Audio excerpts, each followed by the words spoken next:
Saviez-vous que la gestion du temps est l'une des épines dans le pied des managers aujourd'hui? Est-ce que vous le saviez? Car en effet, la plupart des gens sont payés du moins par le temps passé en entreprise. Mais est-ce qu'ils sont réellement productifs durant ce temps qu'ils passent en entreprise là? Aujourd'hui, la thématique va être simple. 8 règles pour mieux gérer son temps du travail. Mais avant de parler de tout cela, générique.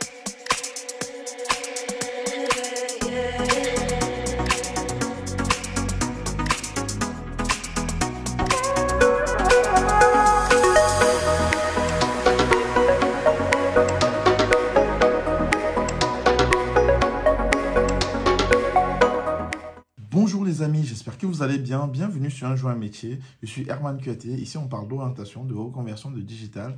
Bref, on parle de tout ce qui est lié à l'épanouissement de la jeunesse en général. La thématique d'aujourd'hui est très simple. On va vous donner 8 règles pour mieux gérer votre temps de travail. Car la gestion de temps est quelque chose de très compliqué aujourd'hui. Et parfois, des entreprises le négligent. Or, c'est un élément qui peut apporter véritablement de la valeur sur votre productivité et conséquemment sur vos coûts. Alors, avant de parler tout de même de cela, petite parenthèse, pensez à vous abonner, à activer la cloche de notification pour être au courant de toutes nos publications hebdomadaires. En effet, nous en publions 2 chaque semaine depuis le lancement de 2022, depuis le départ de 2022. Et donc, partagez nos contenus, dites-nous en commentaire, faites-nous des retours afin que nous puissions nous améliorer progressivement et toujours vous apporter davantage de valeur. Donc, comme je disais, en effet, la gestion du temps est un sujet très important dont parfois certains ont tendance à négliger, mais qui, pour des collaborateurs, peut parfois aller jusqu'à leur coûter leur poste, tout simplement parce qu'ils ont du mal à gérer leur temps. Et cela reflète directement sur leur travail et sur bien d'autres choses. La première méthode qu'on va voir, c'est d'abord bien s'organiser et bien organiser son espace de travail. Mais c'est surtout d'abord son espace de travail. En effet, comme dit le proverbe, tel qu'on dresse son lit, ainsi on y dort. Ça veut dire quoi? Ça veut dire que si on a un bureau qui est désordonné et tout est jeté un peu n'importe comment, on a du mal à se retrouver. Et par conséquent, on a du mal à retrouver rapidement les éléments. On a du mal, quand on nous demande un dossier ou un document, on a du mal à les retrouver. L'idée, c'est bien ranger les choses par catégorie, par bloc de couleur, par bloc d'urgence, par bloc de besoin, par niveau d'utilisation. Bref, de bien organiser son bureau, notamment comme disait la méthode 5S. D'ailleurs, si vous êtes intéressé par tout ce qui est méthode Lean, car en effet, c'était ma formation initiale avant de passer à l'informatique. Donc, le 5S, justement, vient justement, ça servir à ça, à épurer son poste, à nettoyer, à sécuriser. Et donc, dans notre cas de figure, quand on dit le bureau, on parle non seulement du bureau table, un peu comme le mien sur lequel je travaille en ce moment, mais ça peut également être votre bureau ordinateur. Savoir bien ranger les dossiers dans les bonnes chemises et avoir surtout un process pour retrouver les dossiers qui est facile. Parce que si c'est bien classé dans les chemises et que toutes les chemises n'ont pas d'identité de couleur ou de nom ou de type par client ou par dossier, je sais pas, par type de commande ou par tarification, je ne sais pas trop, c'est toujours compliqué. Donc l'idée, c'est vraiment de bien s'organiser et de mettre en place un système qui va vous permettre de retrouver beaucoup plus facilement les éléments quand vous en avez besoin. Vous allez voir que vous allez déjà gagner un temps fou à savoir que le dossier de tel client est dans le tel classeur de telle couleur situé dans tel tiroir. Là, c'est beaucoup plus organisé, beaucoup plus pratique, beaucoup plus factuel dans votre travail.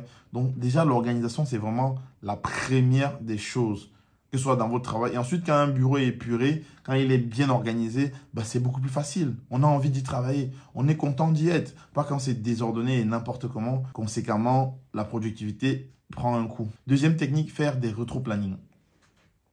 Déjà, les rétro-planning vous permettent de pouvoir noter toutes les deadlines d'un travail. En effet, la plupart des gens, en fait, vont recevoir plein de choses à faire, plein de tâches, mais sans deadline ou alors sans date de livraison.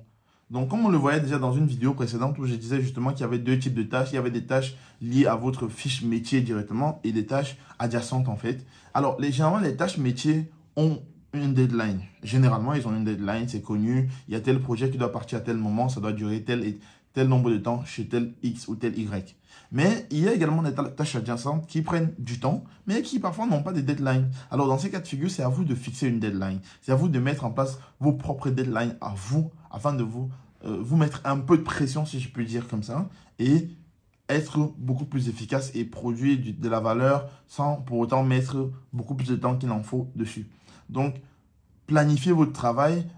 N'hésitez pas à utiliser des outils comme des calendriers, du rétro-planning notamment, que ce soit des calendriers numériques, papier ou alors du travail même avec des outils de post-it visuels, un peu comme des outils notamment comme du Kanban, qui vous permettent de savoir ce qui y a à faire, ce qui est en cours, ce qui est terminé, ce qui est archivé, ainsi de suite. Ces éléments vous permettent de rapidement être cadré et toujours dans le temps, avoir la notion de mesure.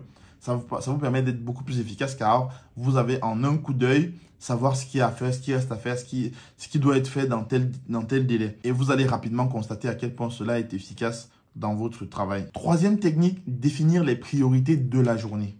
Ça, c'est très, très important. Il est clair que dans la plupart des entreprises, il y a des urgences qui arrivent en cours de journée comme ça, sans que ce soit prévu. C'est vrai. Mais au-delà de ça, quand on arrive le matin, généralement, il y a une bonne partie des tâches de la journée est connue. Une bonne partie est largement connue. Donc, pour ça, qu'est-ce qu'on fait? On va mettre en place une espèce de priorité, un schéma de priorité. 1, faire finir telle tâche. 2, finir ceci. 3, amorcer ceci, par exemple. Eh bien, vous vous y tenez vraiment. Ce n'est pas juste écrire sur un papier les priorités de la journée, mais c'est de les écrire et de s'y tenir vraiment. Le fait de faire cela va faire que vous serez capable à la fin de la journée de savoir est-ce que vous avez atteint les objectifs que vous êtes fixés là en matinée?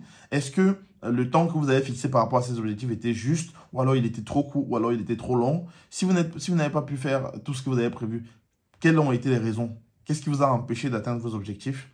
Et en dernier, quelles sont les mesures que vous allez mettre en place pour que cela n'arrive plus? Ou alors la prochaine fois quand ça arrive, est-ce que vous rajoutez du temps ou alors vous en diminuez? Vous allez prendre une décision en conséquence de ce que vous aurez appris de la journée par rapport à ces tâches-là. Quatrième technique, identifier les gaspilleurs de temps. Oui, il y a énormément de gaspilleurs de temps. Le premier, c'est Monsieur Smartphone. Tout le monde en a un dans sa poche, mais c'est un gaspilleur de temps incontestable. Presque intempestif. Pourquoi je dis ça? À peine on est en train de travailler que on a une notification qui arrive, on a un message, on a un appel, on a un MMS, on a une notification qui arrive. Et des psychologues américains disaient, d'ailleurs, si je retrouve, je vous mettrai ça là, soit là, au-dessus de la vidéo, une étude qui disait justement, quand on est déconcentré par rapport à quelque chose, on met en moyenne 15 minutes pour s'y remettre. Donc vous imaginez si vous devez perdre 15 minutes à chaque fois que vous recevez un SMS, est-ce que finalement ça vaut dans le coup? Est-ce que c'est rentable d'avoir son téléphone quand on est en plein travail ou pas? À moins que votre téléphone soit votre outil de travail, auquel cas la discussion ne serait plus d'actualité. Vraiment se débarrasser des gaspilleurs de temps. Je vous ai parlé du téléphone, enlever les notifications, enlever toutes les notifications, les décolorer même, parce que rien que le fait de les voir colorés avec des gros nombres de notifications qui apparaissent peut également vous distraire. Donc enlevez le téléphone de votre espace de travail concrètement. Deuxième gaspilleur de temps, cette fois-ci qui est même un outil professionnel, dont j'en parlais déjà dans ma précédente vidéo, c'est les mailings. On reçoit énormément de mails, du plus important aux mails carrément inutiles, dont on nous a mis en copie et on ne sait même pas pourquoi. L'idée, c'est de trouver comment faire, comment est-ce que vous allez gérer vos mails, à quel moment vous allez les ouvrir, à quel moment vous allez traiter. Mais en management, si vous ouvrez un mail, traitez-le tout de suite, rapidement, livrez, merci, au revoir. Pour passer à autre chose, pas ouvrir un mail, après revenir rouvrir et ensuite remettre la tâche à demain. C'est également une perte de temps astronomique. Vraiment, ayez un temps pour traiter tout ce qui arrive par mail et un temps pour vous concentrer sur votre travail du quotidien. Donc, ne pas ouvrir ses mails à tort et à travers, c'est également une grosse perte de temps. Cinquième technique, réaliser les tâches rapides en premier. C'est très important de passer de cette manière-là. Vous avez un nombre de tâches incalculables à faire et vous avez l'impression que vous en sortirez jamais. Identifiez les tâches rapides et effectuez-les en premier.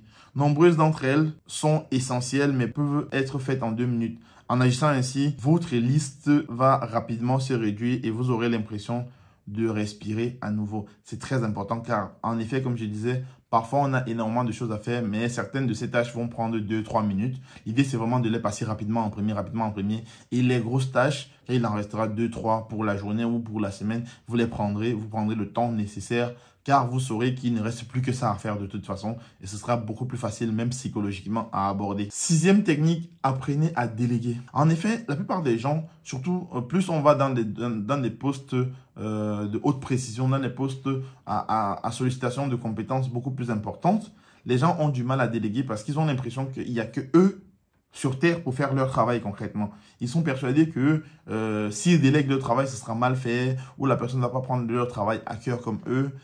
Ce sont juste des croyances. Bien sûr qu'il y a des cas où les gens ne savent pas forcément faire comme vous, mais avec un peu de formation et un peu de suivi, ils arriveront valablement à faire ce travail-là. Apprenez à déléguer le maximum des choses qui peuvent être déléguées et ne vous concentrez que sur des trucs sur lesquels il y a véritablement que vous pour le faire et donc vous seul avez la clé de la création de valeur.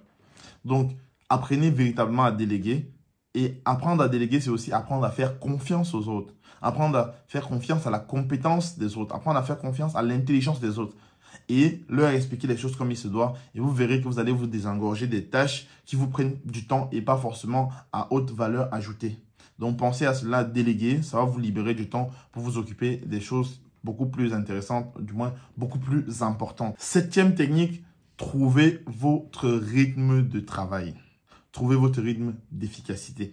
En effet, alors, en fonction des gens, en fonction de comment notre corps est fait, il y a des gens qui sont peut-être plus efficaces le matin, d'autres de l'après-midi, d'autres un peu des deux à chaque départ, d'autres à chaque fin de session. Chaque personne est comme il est. On n'est pas là pour dire qui doit faire quoi. Mais l'idée, c'est de trouver votre rythme à vous et de maximiser à vos moments d'efficacité. Moi, personnellement, je suis quelqu'un de très efficace en tout début de journée et vraiment dans la nuit. Vous allez remarquer, la plupart de mes vidéos sont tournées la nuit. C'est parce que c'est l'un des moments où je suis le plus à l'aise. C'est l'un des moments où je travaille le mieux. Il y a des gens pour qui le matin, non, c'est pas bon du tout. Ils doivent se réveiller à 13 h et commencer leur travail. Et c'est à ce moment qui sont le plus efficaces. Eh bien, il n'y a pas de souci. Organisez-vous de telle sorte que mettez les tâches les plus importantes et les tâches qui ont la plus haute valeur ajoutée à ces moments-là, afin d'avoir toute la concentration dessus et pouvoir produire la meilleure valeur ajoutée possible. L'idée, c'est vraiment de comprendre à quel moment de la journée est-ce que vous êtes le plus efficace, mettre les tâches importantes à ce moment-là afin de tirer le meilleur parti de toute votre journée. En dernier, gérer son temps de travail, c'est savoir oser dire non. Oui, en effet, ça peut paraître bizarre de dire que bien travailler de façon efficace, bien gérer son temps, c'est aussi savoir dire non.